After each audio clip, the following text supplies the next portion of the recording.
Hello বন্ধুরা, দেখো আজকে আমার রাতের ডিনার। তো এখানে কিন্তু অনেকটা পরিমাণেরই আছে, কম দেখাচ্ছে ভিডিওতে।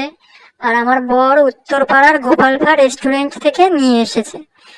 তোমরা অনেকেই জানো উত্তরপাড়ার গোপালভা রেস্টুরেন্ট, ওখান থেকে এনেছে।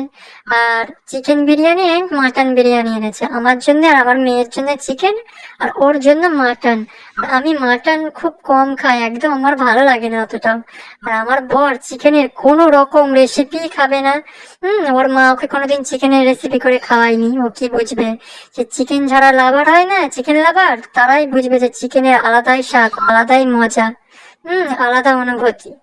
আর যারা বলছিস না যে তোরা তো বরের টাকায় খাস, বরের উপর ডিপেন্ড করিস, তোদের কোনো যোগ্যতা নেই। হ্যাঁ রে, আমাদের নিজেদের কোনো যোগ্যতা নেই, আমরা আমাদের বরের টাকায় খাই। তোদের মতন নাঙ্গের টাকায় খেয়ে আসি না হোটেলে হোটেলে, লজে লজে, রেস্টুরেন্টে। খান কি মাগি রেঙ্কি মাগি, অনামিকা সুজাতা আর এসছি, তোদেরকে বললাম।